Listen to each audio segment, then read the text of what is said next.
This week on Machinery Pete TV, folks, an episode you're not going to want to miss, a special from the John Deere Pavilion. We're diving into the history of how tractors were made in the U.S. back in the late 1800s up through the 1920s. We're going to visit with Neil Dahlstrom, who has a book out called Tractor Wars. Your machinery is a serious investment and at the heart of every farming operation. Some call it a passion. We're Machinery Pete TV, and today we'll cover everything from auction roundups to the classics to the latest trends and technology. Machinery Pete, the most trusted name in farm equipment. Machinery Pete thanks these premier sponsors for their support. Sullivan Auctioneers. Let our team of professionals show you how to make your auction a success. Visit sullivanauctioneers.com. A&I Products is a lower cost, quality replacement part solution for all types and ages of ag equipment across all brands. Visit aiproducts.com. For farmers working to lift, change, and repair tires on their home farms, check out the Tire Grabber at thetiregrabber.com. Hey folks, welcome to a very special episode of Machinery Pete TV, coming to you this week from the John Deere Pavilion in Moline, Illinois. And I tell you, we have got a fascinating show, folks. I've wanted to do this for years, a whole show devoted to the John Deere history and their archives. And a special guest, we're going to visit with Neil Dahlstrom, the historian archivist with Deere. And he has a new book out called Tractor Wars that came out January of 22. It's already in its second printing.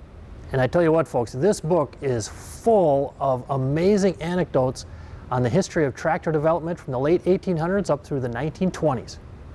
Now, Neil, I call you the archivist historian for Deere. Your official title is? Is Branded Properties and Heritage Manager. Okay, so now how long have you been working with the archive here and John Deere history? I've been with Deere for almost 21 years. I've spent, I think, 16 of those in the archives in some capacity. Okay, so are you headquartered here in Moline? I'm in East Moline, which is right down the street. That's where the archives are. Okay. And we're at the Pavilion here, by the way, beautiful facility.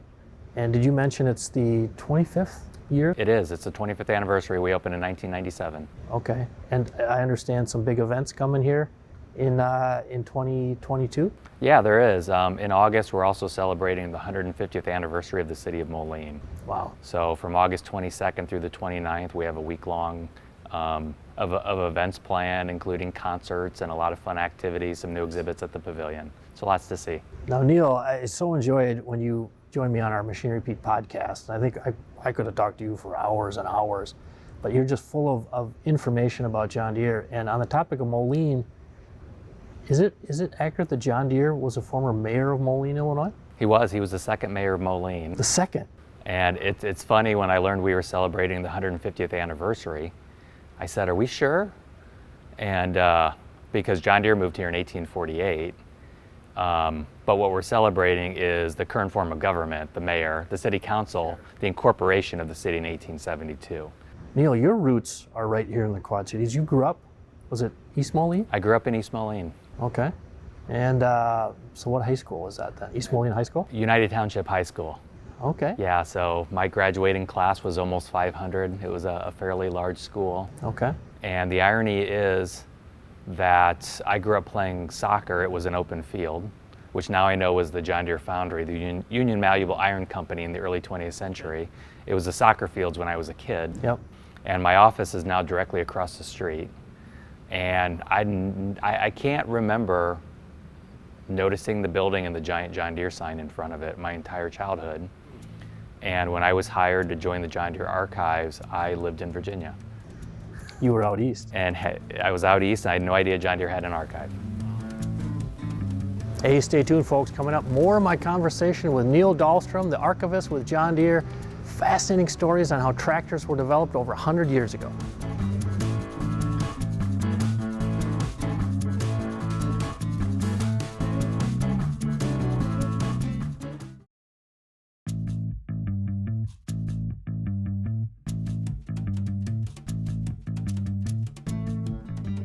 I need to ask this for all our audience. So, what is in the John Deere archives? I mean, I know it's a lot. Yeah. But give us a sense. Yeah, it's the million-dollar question.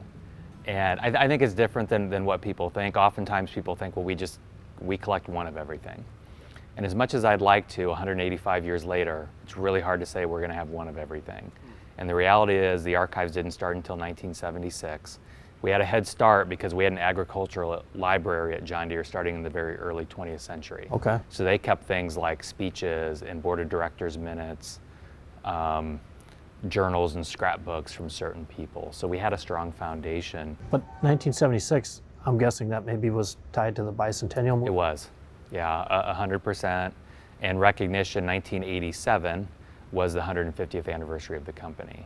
But really the driver was John Deere hired Wayne Braille, who was a professor at Dartmouth, to write a corporate history. The book's called John Deere's Company. It's about 800 or 900 pages.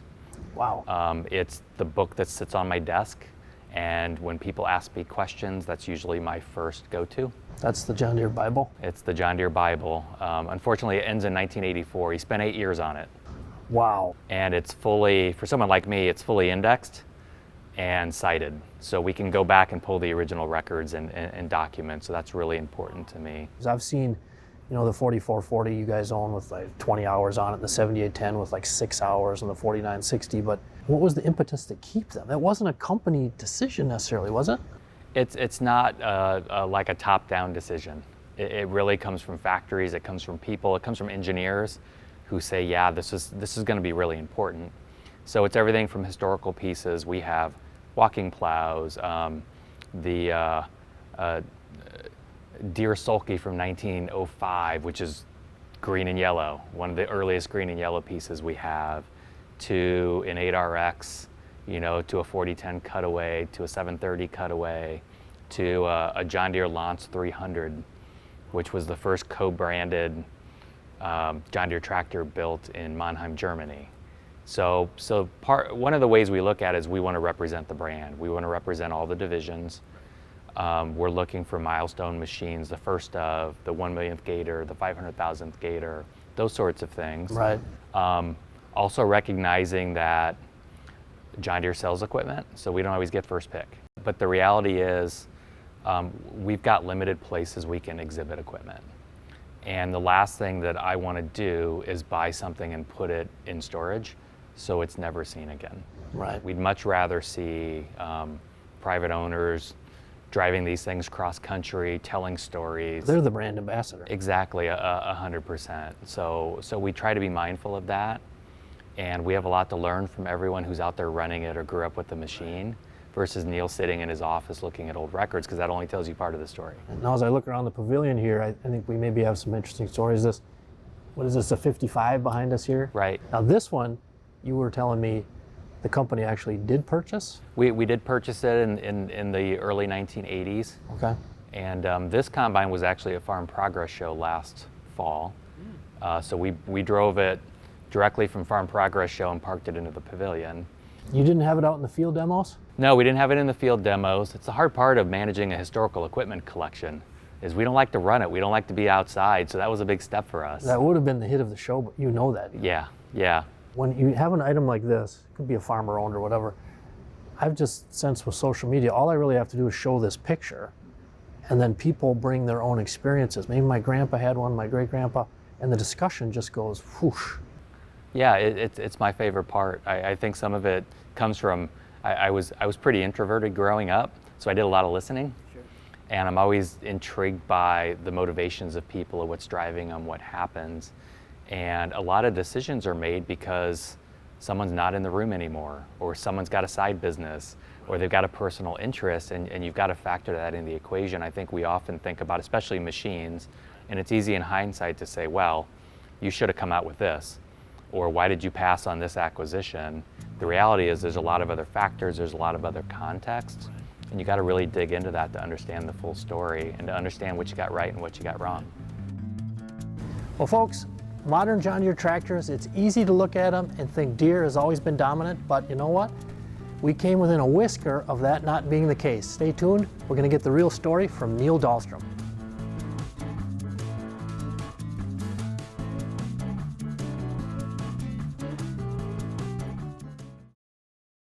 Got equipment to sell privately but tired of scams and hassles? Visit MachineRepeat.com and click Sell Mine. MachineryPete.com, the simple and secure way to buy and sell equipment online.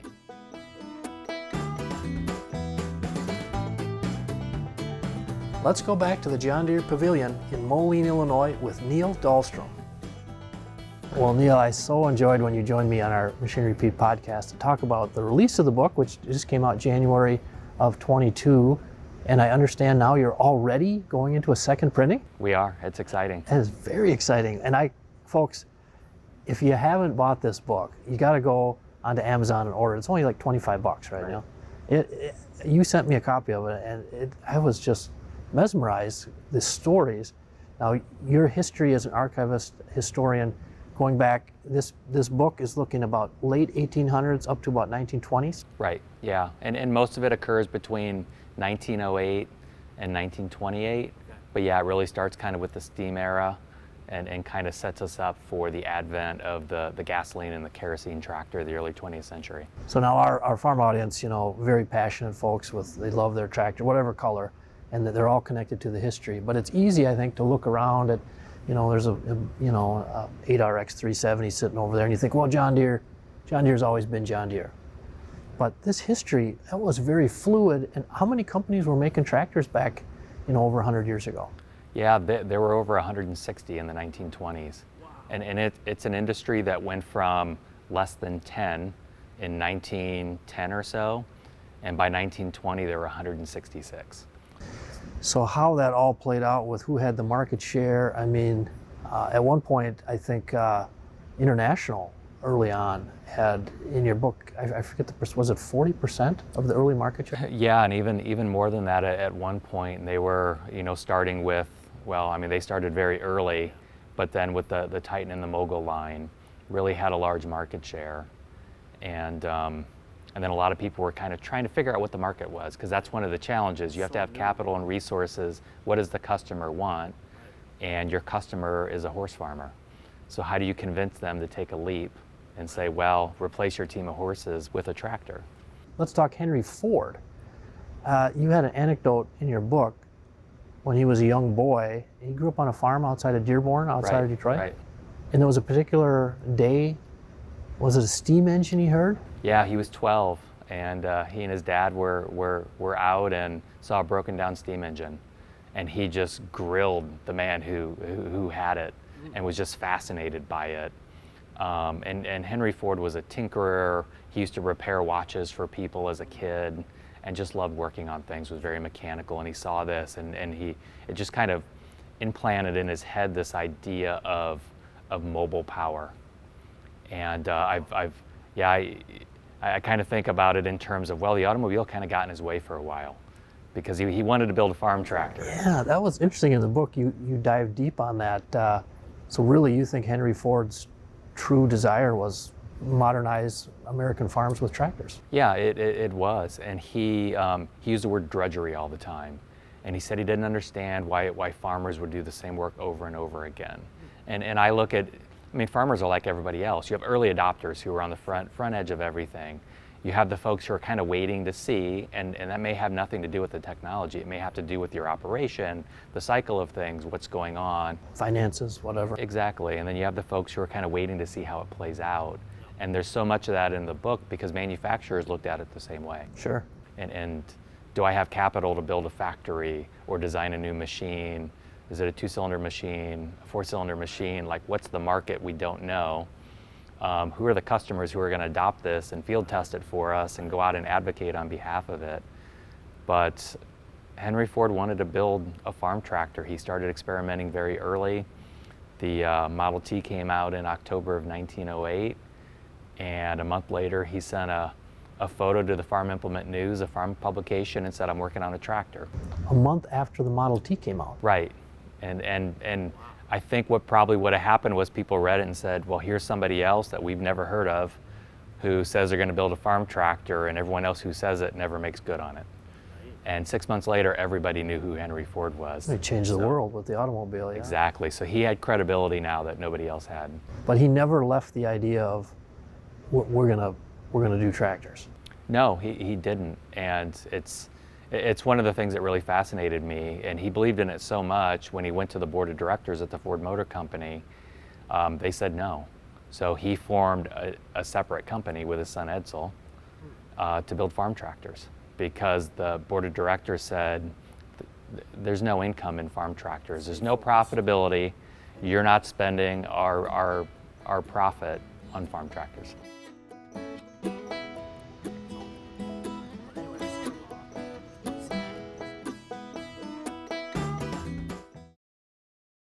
Got equipment to sell? Sell it on the Machinery Pete monthly online auction. Call 844-727-6374 and we'll connect you with one of our auction partners to get your equipment listed. We think about the archives in terms of collections, photographs, documents, correspondence, those sorts of records. But I love anything connected to John Deere, the person, partially because he's the founder, but also because there isn't a whole lot. There's only, I think, 7 or 8 photographs of John Deere that are known to exist. There's 3 or 4 letters. Okay. And one of my favorite. That's it? 3 or 4 letters? That's, yeah. Wow. Yeah. So a lot of what we know comes from others. It comes from the, maybe one of my favorite pieces and one of the most important pieces in our collection are the journals of Robert Tate.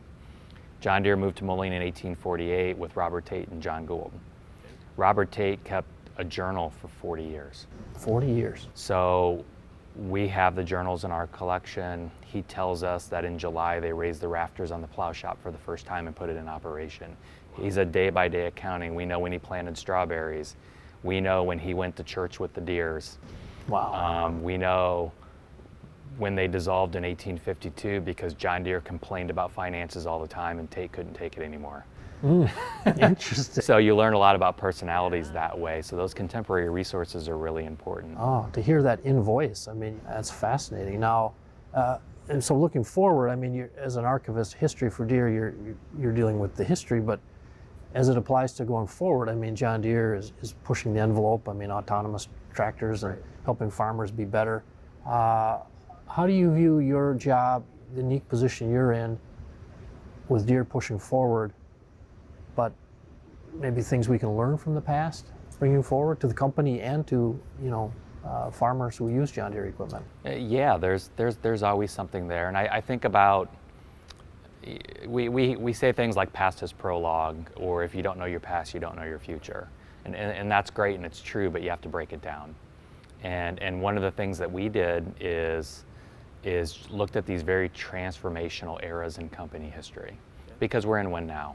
You just look at growth of the business, the acquisition of Wirtgen a few years ago, just kind of the expansion of the company and the strategy moving forward. Well, you can find eras in company history where that happened.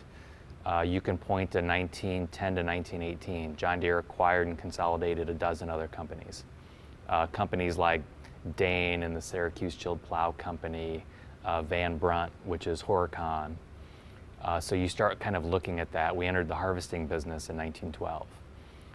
And it kind of culminated with the acquisition of the Waterloo Gasoline Engine Company in 1918.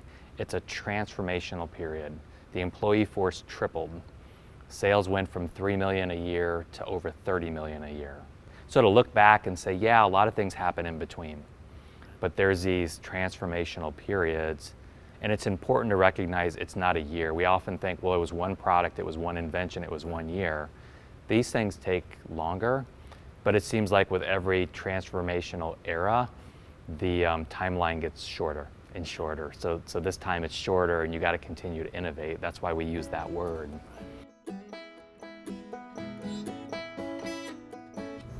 Well, folks, thanks for joining us this week on Machinery Pete TV, our visit to the John Deere Pavilion. What a fun visit we had with Neil Dahlstrom, the archivist, historian with John Deere here. And again, the best $25 you'll ever spend, folks. Go out to Amazon and order his book, Tractor Wars. And if you want more information on the history of John Deere, go to visitjohndeere.com. Machinery Pete thanks these premier sponsors for their support. Sullivan Auctioneers. Let our team of professionals show you how to make your auction a success. Visit sullivanauctioneers.com. A&I Products is a lower-cost, quality replacement parts solution for all types and ages of ag equipment across all brands. Visit aiproducts.com. For farmers working to lift, change, and repair tires on their home farms, check out the Tire Grabber at thetiregrabber.com.